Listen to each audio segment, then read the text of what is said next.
میں تو یہ ساری بات اسے سمجھانے کے لیے کہہ رہا تھا کہ عالم اسے کہتے ہیں، عالم اس کو کہتے ہیں جو کسی چیز کے نقصانات کو غور کرے، یعنی یہ بھی حلال ہے، یہ بھی جائز ہے، یہ بھی جائز ہے، دین میں تنگی مت کرو، سہولتیں کرو، ہاں یہ نہیں، وہ ہر حلال چیز کے نقصانات دیکھتے تھے اور ہم حرام چیزوں کے فائدے دیکھتے ہیں۔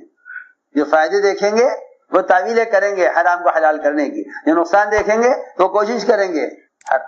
دل کے یہاں تک آتا ہے روایتوں میں فرمایا حضور اکرم صلی اللہ علیہ وسلم نے کہ تمہیں اپنے اور حرام کے درمیان، تمہیں اپنے اور حرام کے درمیان جائز چیزوں کو بھی چھوڑنے کے لیے دیوار بنانی پڑے گی، جائز چیزوں کو چھوڑنا پڑے گا اور حلال حرام کے درمیان آڑ پیدا کرنے کے لیے۔ سنو میں کیا کہہ رہا، بہت سی چیزیں جائز ہوں گی مگر جائز چیزوں کو بھی چھوڑنا پڑے گا، جائز چیزوں کو چھوڑنا پڑے گا، بعض جائز چیزوں کو چھوڑنا پڑتا ہے تاکہ ہمارے حرام کے درمیان آڑ اور رکاوٹ رہے۔ ہاں بہت سی جائز چیزوں کو چھوڑنا پڑے گا، یہاں ٹھیک ہے جائز ہے لیکن اس کو چھوڑنا پڑے گا صرف اس لیے کہ اگر ہم اسے کرتے ہیں تو پھر حرام کے قریب ہو جائیں گے۔ وہ ہے مشتبہات جن کے بارے میں کوئی کہے حلال ہے، کوئی کہے حرام ہے، کوئی کہے جائز ہے، کوئی کہے ناجائز ہے، آدھے لوگ کہہ رہے جی حلال ہے، آدھے کہہ رہے حرام ہے، ایک کہہ رہا جائز ہے، ایک کہہ رہا ناجائز ہے، کہ جن چیزوں میں جو چیزیں مشتبہ ہیں ان کو چھوڑنا پڑے گا، ان کو چھوڑنا پڑے گا۔ اللہ نے فرمایا زنا مت کرو، یہ نہیں کہا کہ زنا مت کرو، فرمایا لا تقربوا الزنا، زنا کے قریب نہ جاؤ۔ تمہیں ایک چیز جائز نظر آتی ہے مگر وہ حرام تک پہنچانے کا سبب بن سکتی ہے اس زمانے میں، تو اس جائز چیز کو حرام سے دور رہنے کے لیے چھوڑنا پڑے گا۔ آپ دیکھ رہے ہیں آج کل آپ دیکھ رہے ہیں کہ ہو سکتا ہے 100 آدمی میں سے ایک آدمی کو بیماری ہو گئی ہو اور آپ اس سے مسافہ کریں تو آپ کو بیماری ہو سکتا ہے لگ جائے، اس احتمال کی وجہ سے آپ مسافہ نہ کریں۔ دیکھو تو صحیح، اس زمانے میں لوگ ایک جسمانی بیماری سے بچنے کے لیے مسافے کی سنت کو چھوڑنے کو تیار ہیں، لیکن وہ آلات اور ذرائع جن سے گناہوں کا تقاضا پیدا ہو رہا ہے انہیں چھوڑنے کو تیار نہیں، نہ ان کے خلاف کوئی بولنے کو تیار، نہ ان کو حرام ثابت کرنے کو تیار، اس کوشش میں ہیں اسی طرح حلال ہو جائیں تاکہ مسلمانوں کی ضرورت اس سے پوری ہو جائے۔ یہ کہنا چاہیے یہ سنتیں چھوڑ دیں گے بیماریوں کے منتقل ہونے کے ڈر سے، مگر ایسے آلات اور ذرائع نہیں چھوڑیں گے جو یقینی طور پر فحش اور گندگی کو پھیلا رہے ہیں، اس کو نہیں چھوڑنے کے کہ نہیں جی آپ حلال چیز کو حرام مت کیجئے۔ میری بات سمجھ میں آ رہی؟ ہاں یہ آلات اور ذرائع لوگ ایک اگر استعمال کریں گے کہ بھائی حلال ہے حلال ہے حلال ہے، کیسی عجیب بات ہے۔ منکرات کے پھیلنے کے آلات کو تو ضرورت سمجھ کر استعمال کر لیں اور بیماری کا ڈر سے کوئی ایک دوسرے کو مسافہ بھی نہ کرے کہ مسافہ نہ کرنا ورنہ بیماری منتقل ہو جائے گی۔ عجیب بات ہے، حالانکہ منکرات جسمانی بیماریوں سے کہیں زیادہ متعدی ہیں، منکرات جسمانی بیماریوں سے کہیں زیادہ متعدی ہیں، منکرات جسمانی بیماریوں سے کہیں زیادہ اڑ کر لگنے والے منتقل ہونے والے منکرات بہت زیادہ ہیں۔ جسمانی بیماریاں، اور میں تمہیں کیا بتاؤں، جسمانی بیماریاں جب منتقل ہوتی ہیں جب لوگوں کے گناہ ایک سے ہو جاتے ہیں، جو لوگ اجتماعی طور پر گناہ کریں گے ان کی بیماریاں زیادہ منتقل ہوں گی۔ اور میں آپ سے یقین طور پر کہہ سکتا ہوں بالکل حلف اٹھا کر کہ جو بیماریاں بڑھی ہیں دنیا میں، یہ بیماریاں منکرات کرنے والوں کے ساتھ اختلاط کرنے سے بڑھی ہیں۔ یہ بیماریاں منکرات کرنے والوں کے ساتھ اختلاط کرنے سے بڑھی، منکرات کرنے والوں کے ساتھ رہنے سے بیماریاں متعدی ہوتی ہیں، کیونکہ جس منکر کی وجہ سے بیماری پیدا ہوتی ہے، جب ان بیماروں کے ساتھ مل کر آدمی منکرات کو کرتا ہے تب بیماری متعدی ہوتی ہے، ورنہ جو بیماریاں منکرات کرنے والوں کے ساتھ رہنے کی وجہ سے متعدی ہوئی ہیں، لوگ ان بیماریوں کو عبادت پر جمع ہونے پر بھی ان بیماریوں کو متعدی سمجھ بیٹھیں گے، میں کیا کہہ رہا تو میری بات کی طرف پوری توجہ دینی پڑے گی۔ جو بیماریاں منکرات کی وجہ سے متعدی ہوئی ہیں، آپ کو بیماریاں عبادات بھی متعدی ہوتی نظر آئیں گی۔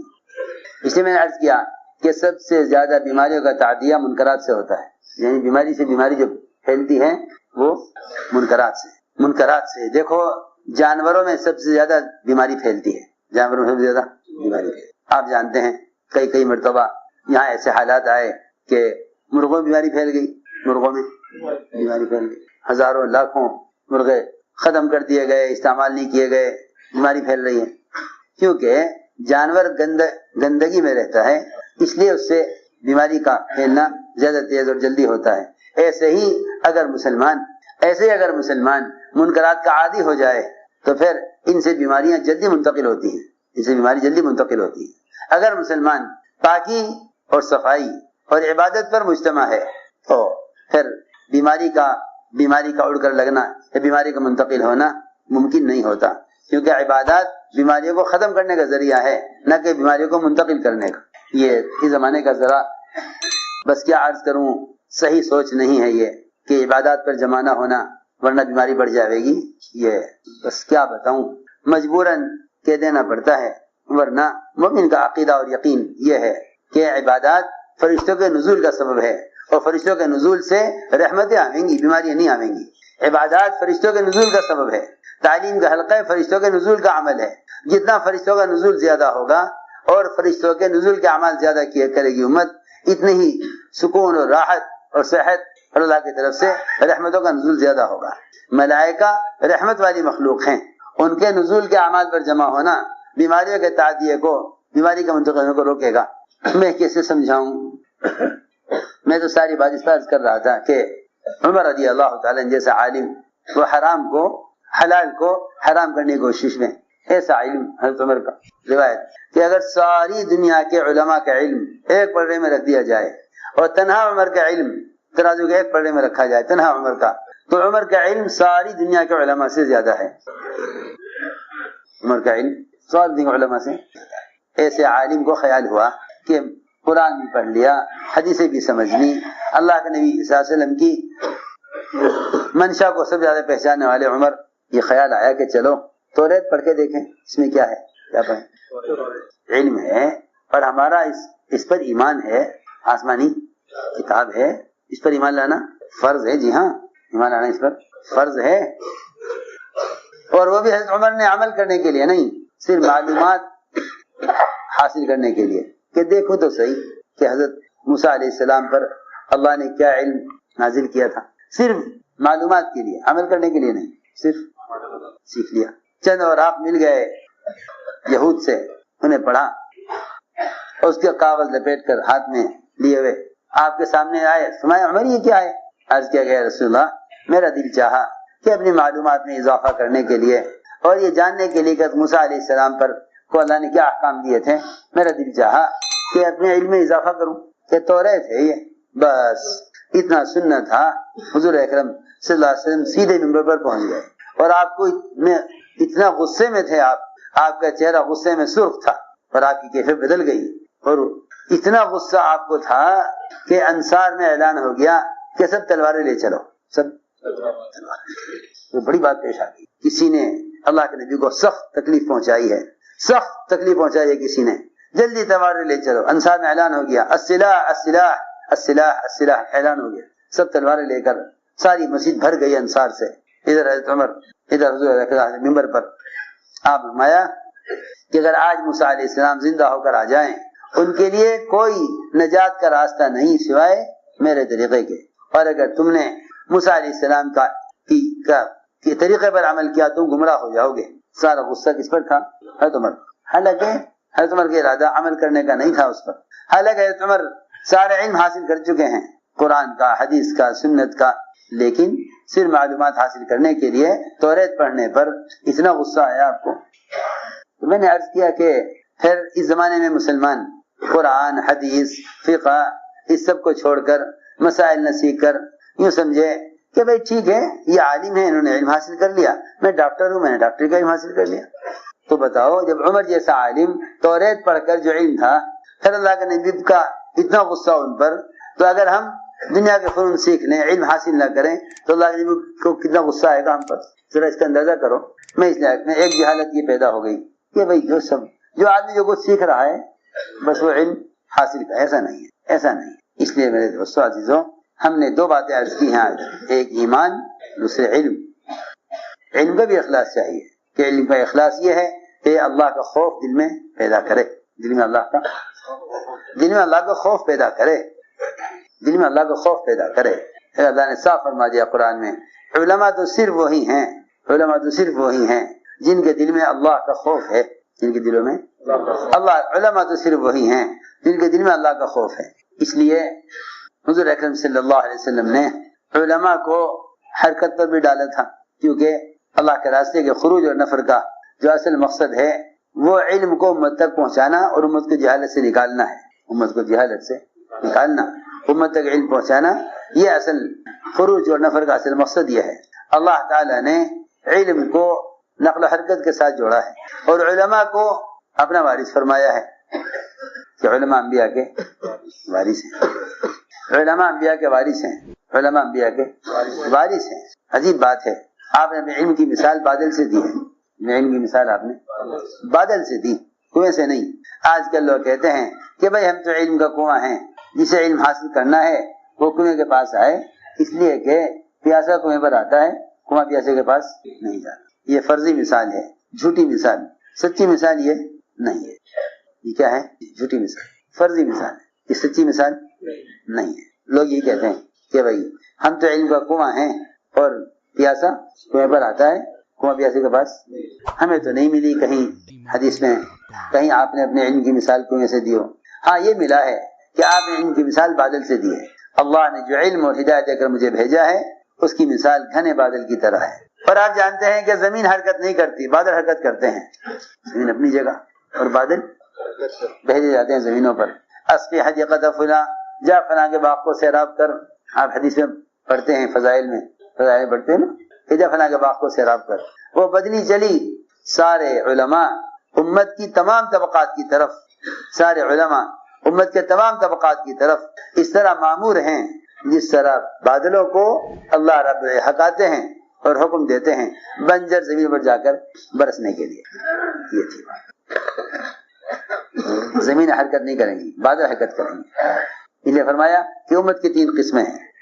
امت کی 3 قسمیں. امت کے 3 قسمیں ہیں: علم حاصل کرنے والے، دوسروں کو پہنچانے والے، علم حاصل کر کے خود عمل کرنے والے. اور علم ان پر برس کر بہ جاتا ہے، وہ اس سے کوئی فائدہ حاصل نہیں کرتے. آپ کی کوشش ابو طالب پر بھی اور ابو ہریرہ پر بھی. ابو طالب اسلام بھی نہ لائے، ابو ہریرہ سے بڑے عالم بن گئے. محنت دونوں پر، ابو طالب پر بھی ابو ہریرہ پر بھی. ایسے ہی فرمایا حدیث میں کہ وہ بھی ہیں کہ پانی برستا ہے اور وہ ایسی زمینوں پر کہ جو اندر سے درخت پھول پھل اگاتے ہیں اور ساری مخلوق اس سے فائدہ اٹھاتی ہیں. ایسے بھی ہیں پانی کے ڈیم اور وادیاں جہاں پانی آ کر جمع ہو جاتا ہے اور لوگ اس سے پیتے ہیں، پلاتے ہیں، اپنی کھیتیوں کو پہنچاتے ہیں، اپنے مویشیوں کو پلاتے ہیں، اپنی ضروریات ساری پوری کرتے ہیں. تو میں نے عرض کیا کہ کہیں بھی علم کی مثال کنویں سے نہیں دی گئی، البتہ علم کی مثال بادل سے دی گئی. علماء امت کے لیے رحمت اور علماء امت کے لیے طہارت اور علماء امت کے لیے برکت کا ذریعہ ہیں. اس لیے علماء کو، اس لیے بادلوں کے 3 نام ہیں قرآن میں. کہیں رحمت فرمایا بادل کو، کہیں برکت فرمایا اور کہیں طہارت فرمایا. کہیں فرمایا ماء طہورا، کہیں ماء مبارکہ. کہیں رحمت کہا بارش کو، کہیں بارش کو رحمت کہا. یہ نہیں کہ آپ بیٹھ جائیں اور لوگوں سے کہیں علم سیکھنا ہے آ جاؤ. ہمیشہ حضور اکرم صلی اللہ علیہ وسلم نے علماء صحابہ کو علم پہنچانے کے لیے اللہ کے راستے میں نکالا ہے. اس زمانے کے لوگ تو سمجھتے ہیں کہ صرف قتال کرنے کے لیے صحابہ کو نکالا جاتا تھا، حالانکہ نبی کی بعثت کا مقصد تعلیم ہے. نبی کی بعثت کا مقصد تعلیم ہے اور علماء کی نقل و حرکت کا مقصد تعلیم کو پھیلانا اور امت کو جہالت سے نکالنا ہے. 70 علماء چنے آپ نے اہل نجد کے مطالبے پر. کتنے؟ ایک جماعت. اہل نجد نے کہا ہمارے یہاں اسلام آ گیا ہے مگر علم نہیں آیا، ہمارے یہاں آپ علماء کی جماعت بھیجیے. آپ نے اپنے صحابہ میں سے چنے قراء، علماء، مفتیان کرام. کتنے؟ 70. ایک جماعت پوری مکمل، ایک مکمل جماعت آپ نے بنائی جس میں سب کے سب علماء تھے. نہ کوئی ہتھیار دیا انہیں لڑنے کے لیے، نہ انہیں کفار کے مقابلے میں بھیجا جیسا آج کل لوگ سمجھتے ہیں کہ تبلیغ والے صحابہ کے قتال کے فضائل کو تبلیغ میں استعمال کرتے ہیں. حالانکہ ہمیں جاننا چاہیے کہ جو نبی کی بعثت کا مقصد ہے وہ صحابہ کے پھرنے کا مقصد ہے. 70 علماء صرف علم پہنچانے کے لیے بھیجے گئے. اہل نجد نے مطالبہ کیا.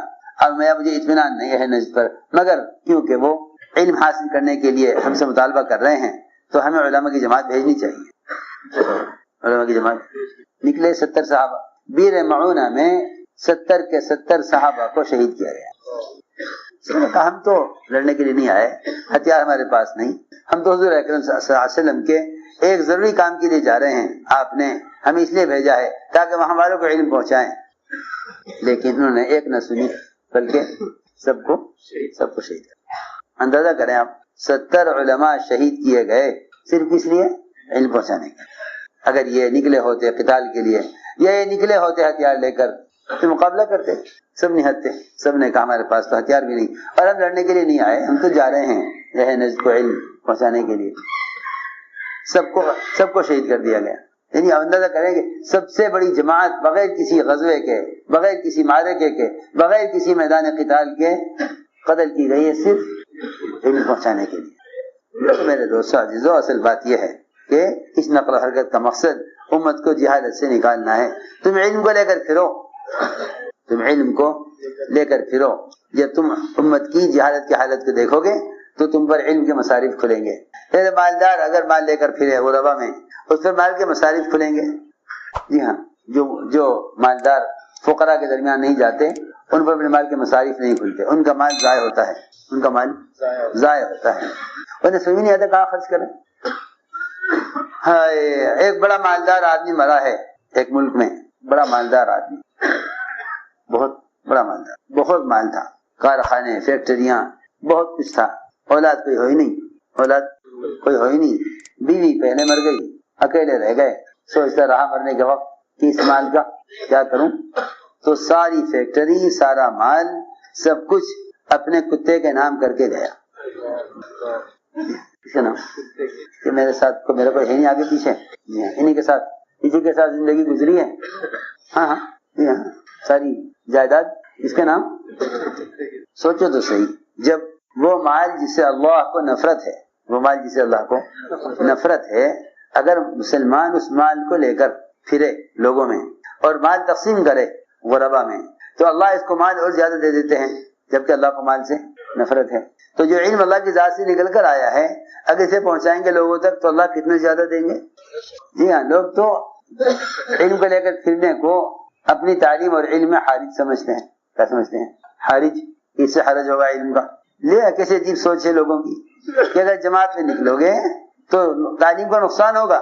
ارے جب تم مال خرچ کرتے ہو دوسروں پر جس مال سے اللہ کو نفرت ہے, اللہ اور دے دیتے ہیں, اللہ اور دے دیتے ہیں. قرآن میں بھی ہے, حدیث میں بھی ہے کہ تم خرچ کرو اللہ تمہیں اور زیادہ دیں گے.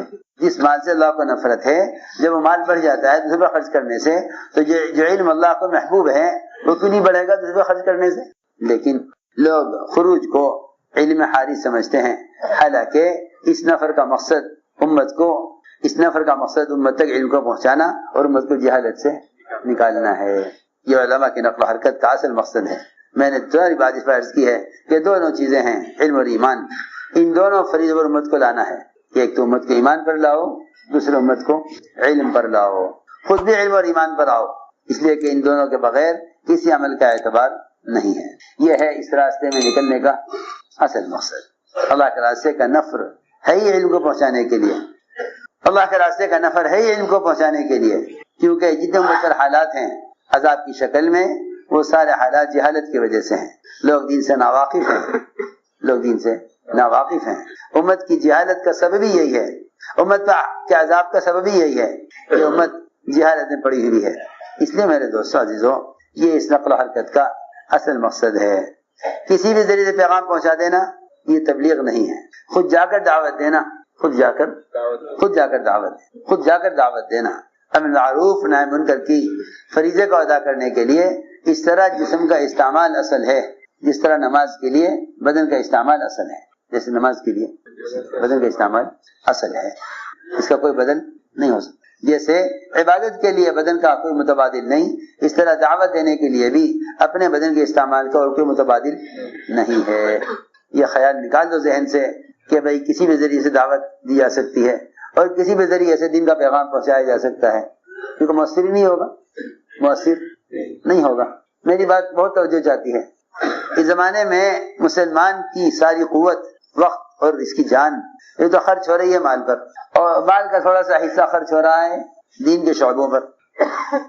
اور لوگ سمجھتے ہیں کہ مال لگاؤ گے دین پر تو دین کی گاڑی چلتی رہے گی، حالانکہ ایسا نہیں ہے، بلکہ جب تک مسلمان کی جان اور اس کا مال براہ راست مسلمان کو دین پر لانے کے لیے خرچ نہیں ہوگا، اس وقت تک عملی محنت نہیں ہوگی۔ اس لیے دعوت اور تبلیغ عملی محنت کا نام ہے، دعوت اور تبلیغ عملی محنت کا نام۔ تو میرے دوستو عزیزو، یہ عزم کرو، ارادے کرو کہ انشاءاللہ ہمیں اپنی ذات سے خود کرنا ہے، ہر ایک کو جا کر خود دعوت دو۔ ہم بے چین ہوں لوگوں کے پاس جانے کے لیے، اس لیے کہ خود دعوت دیے بغیر ذمہ داری ادا نہیں ہوتی، خود دعوت دیے بغیر یہ اخبار و رسائل اور یہ دنیا جہان کی خرافات جو محض فحش کو پھیلانے کے لیے بنائی گئی ہیں، آپ اس کے ذریعے سے دل کے پیغامات پہنچا کر سمجھیں کہ ہم تبلیغ کا کام کر رہے ہیں، ہرگز نہیں۔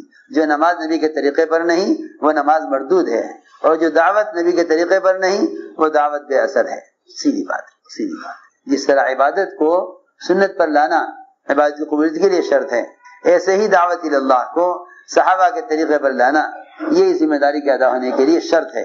آپ یہ کہہ نہیں سکتے کہ بھائی پھرنا ضروری نہیں، پھرنا کوئی ضروری نہیں، اور بھی ذرائع ہیں دین کے پہنچانے کے، نہیں۔ اگر کوئی اور ذریعہ سوچو گے تو یہ سوچ خلاف سنت ہوگی۔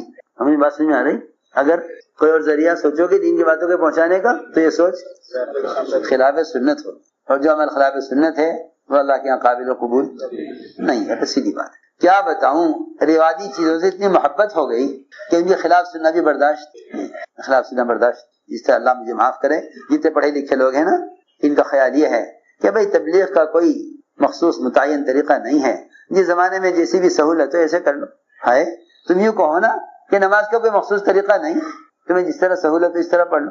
میں تو کہا کرتا ہوں اگر کوئی ایسی مشین بن جاوے جو رکوع سجدے قومیں قاعدے جلسے کے سارے اعمال کر لے، اور مسلمان یہ کہے کہ میں تو بہت تھکا ہوا ہوں، ہمت نہیں ہو رہی نماز کی، اس مشین کا بٹن دبا دو، یہ تکبیر تحریمہ بھی کہہ لے، ہاتھ بھی اٹھا لے، باندھ بھی لے، فاتحہ بھی پڑھ لے، سنا بھی پڑھ لے، قرات بھی کر لے، اور رکوع سجدے کی تسبیحات بھی پڑھ لے، کوئی مشکل ہے زمانے میں؟ بتاؤ کوئی مشکل ہے زمانے میں؟ ٹیکنالوجی اور مختلف قسم کی مشینیں ترقی کر رہی ہیں، ایسے انسان بننا مشکل ہے؟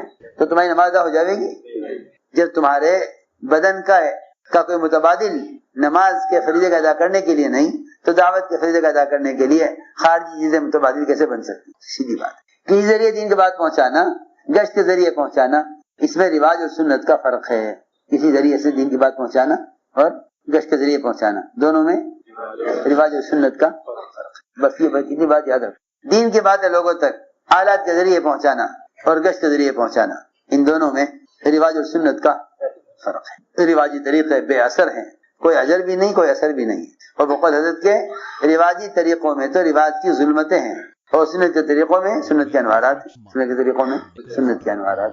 بس آج بات سمجھ میں آ گئی کہ بھئی پھرنا ہی اصل ہے، پھرنا ہی اصل ہے۔ تم کسی بھی حال کی وجہ سے پھرنے میں تاخیر نہ کرو، پھرنے کو اصل سمجھو، ورنہ تمہارے دلوں میں اس زمانے میں کام کرنے والوں ہی کے ذریعے سے شیطان یہ وسوسہ پیدا کر دے گا کہ بھئی پھرنا اصل نہیں، اصل تو دین سیکھنا ہے۔ ہاں میری بات سمجھنا ضروری ہے جو میں کہہ رہا ہوں۔ شیطان کیا ڈالے گا دماغ میں؟ پھرنا اصل نہیں، اصل تو دین سیکھنا ہے۔ وہ یہ کہہ کر اللہ کے راستے کے پھرنے کی سنت کو اور اللہ کے راستے میں پھرنے کے حکم کو چھڑوانا چاہتا ہے۔ اسے معلوم ہے کہ جس کام کو مسلمان خود کرے گا اس کا اثر ہوگا۔ پھرنا تو بذات خود اللہ کا امر ہے، پھرنا بذات خود اللہ کا امر ہے۔ حضرت فرماتے تھے اگر پھرنا نہ ہوتا تو میں دنیا میں رہنا پسند نہ کرتا، دنیا میں رہنا پسند، اگر پھرنا نہ ہوتا دنیا میں رہنا پسند نہ کرتا۔ پھرنا اس لیے ضروری ہے کیونکہ عمل کی مشین اور عمل پیش کرنے والی چیز صرف انسان ہے۔ کتاب عمل پیش نہیں کر سکتی، کتاب تو عمل کا طریقہ بتائے گی، کتاب عمل کا طریقہ بتائے۔ کتاب نہ وہ ناہی ہے نہ وہ عامر ہے، نہ وہ منکر سے روکنے والی ہے اور نہ وہ معروفات کو کرانے والی ہے۔ وہ تو اصل میں کتاب جو ہے وہ تذکیر کا ذریعہ نہیں ہے، کتاب تو تعلیم کا ذریعہ ہے، کتاب تعلیم کا ذریعہ ہے مگر تذکیر کا ذریعہ کتاب نہیں ہے۔ تذکیر تو مسلمان کا اپنا عمل ہے۔ حکم ذکر آپ خود یاد دلائیے لوگوں کو، آپ کتاب میں لکھ کر بتا دیں کہ یوں یوں ہے، یہ تذکیر کا طریقہ نہیں ہے۔ تذکیر کا جو امر ہے وہ کس کے لیے ہے؟ نبی کے لیے ہے، اور تذکیر کا جو حکم ہے وہ مسلمان کے اپنے لیے ہے، ہر ایک کے لیے۔ ذکر فإن ذکرى تنفع المؤمنین، آپ خود جا کر یاد دلائیے لوگوں کو اس لیے لوگوں کو بھلائی کا حکم کرنا، برائی سے روکنا، اس کا تعلق تحریر سے یا تقریر سے یا کسی کتاب و رسالے سے نہیں ہے، بلکہ امر معروف اور نہی منکر جو دعوت کا خلاصہ ہے، یہ ذمہ داری ادا نہیں ہوتی جب تک خود جا کر دعوت نہ دی جائے۔ بس عزم کر لو کہ انشاءاللہ ہمیں اس بنیاد پر محنت کرنی ہے، اس کے لیے